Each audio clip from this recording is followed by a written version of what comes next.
Let's get back into the Yoga Vishishta. Let's do it. If we can. Today I want to talk about the science of transmigration a little bit. And so just to recap, we know that liberation comes from the cessation of the mind, right? Achieving that state of no mind, samadhi, nirvikalpa, right? And the cessation comes from pranayama is one way. We know that Busunda, the crow, taught us about this, right? About the benefits of pranayama. But it also comes from the cessation of thoughts through self-inquiry. And at the end point of both those is the same result, the realization of Brahman, right? The experience of Satchitananda. And we know from previous episodes that prana and thinking, they're locked in a vicious circle of interdependence, right? Where prana goes, thought follows. And where thought goes, prana follows as well, right? And it's a chaotic kind of relationship. It's a sort of toxic relationship. Sounds sort of yin-yangy. It is a little bit. Yeah. It is a little bit.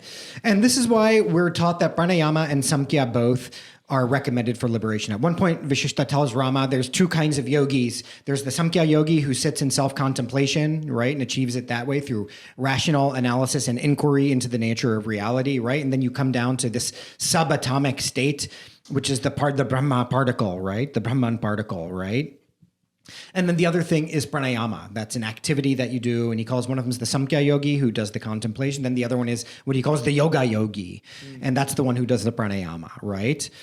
And without either of these, though, your jiva is doomed to reincarnation, right? Because the end point of both of these is the cessation of thought, the cessation of prana, right? The quiescence of prana, the quiescence of the mind, achievement of samadhi. And without these, you are subject to reincarnation. And so I think it's interesting for us to talk about, well, how does reincarnation actually work, right? Well, in order to talk about this, we have to talk about the vasanas. What are the vasanas? We've talked about the vasanas before, but before we called them latent tendencies, right? And these are the things that Vishishta tells us that we have to, through self-effort, overcome our latent tendencies in order to achieve liberation, right? But what are vasanas specifically? Vasanas are psychological conditioning. That is what it is. That's what we're deconditioning ourselves from. This is psychological conditioning. It's past impressions, memory, latent tendencies that make you who you are, right? And these latent tendencies exist because of the delusion that this world is real, right? And everything then that from that comes the gradual thickening of Maya, right? Of the illusion, of the delusion, right? It becomes thicker and thicker and thicker, this forgetfulness of infinite consciousness. And so what happens that when you die, as prana, the life force leaves the body, it takes with it and crystallizes these vasanas. These vasanas begin to crystallize once you are leaving this specific jiva that you're in, right? And these vasanas that constitute what the shape of your jiva is in the next life. And it's only as they leave your corporal fleshy body that they crystallize. Why? Because the body, when you're in this specific jiva, you are eligible to try to decondition yourself. But the minute the body is given up, the body is quit, now it's just your prana, and your prana is now taking with you all those vasanas, that psychological conditioning, and it crystallizes, and that crystallization is what determines the shape of your next jiva, of your next incarnation. And you're consigned to that in your next birth. That's what it is. So your birth now is determined by your vasanas of your previous birth, the psychological conditioning in a sense, right? And I wanted to talk about this because this is a fascinating connection between psychology, psychoanalysis, and metaphysics, right? That we see here, that's happening in dharmic thinking, in Advaita thought specifically here, right? In traditional Western psychology, it's interesting because the same process is happening of trying to decondition the self. That's what you're doing, right? You're trying to process traumas, get rid of memories, essentially. You're trying to wipe the slate clean so you can live in a blissful state. It's the dispelling of vasanas that's happening, right? But modern psychology and modern psychoanalysis, I think, is very limited by materiality, right?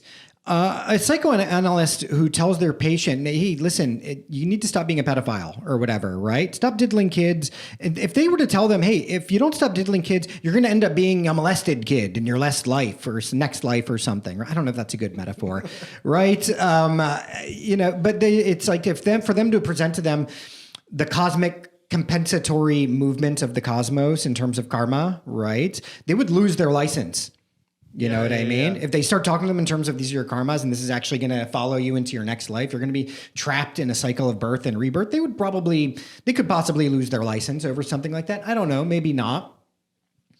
But what we see in dharmic thought, though, is a keen interest in psychology, in psychoanalysis, actually. It's an interest in psychology and the various millstones of the mind as something which doesn't simply drag you down in this life, but on a much greater cosmic scale of liberation or lack of liberation. And I feel like this is always going to be the limit of modern psychology and modern psychoanalysis because, look, what we see is there's people who just get kind of trapped in therapy.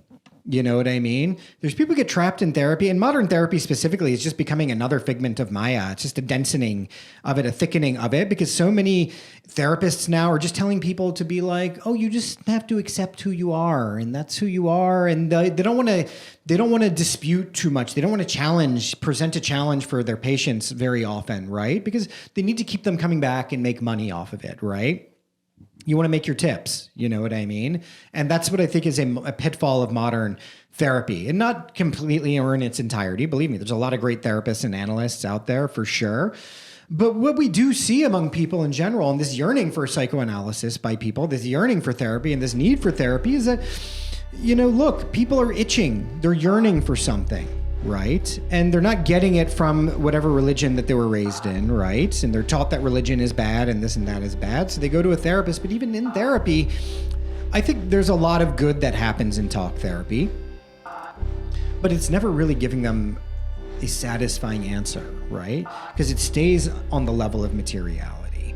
It doesn't ever... It very rarely talks about liberation in a grander sense. And I think that's what's missing. And I think that's why this kind of dharmic thinking can be very helpful. The practices that are involved, things like pranayama, things like meditation, you get into the practices of tantra. These are all things that are there to decondition the self, right? Successive processes that lead you to liberation and a perfect deconditioning of the self, right? Which doesn't just end in this life, it may continue into the next life, right? But the process is continuous. And I think to me, that's a healthy and positive way of perceiving what we're doing here, right? I don't know, just some thoughts that I'm having.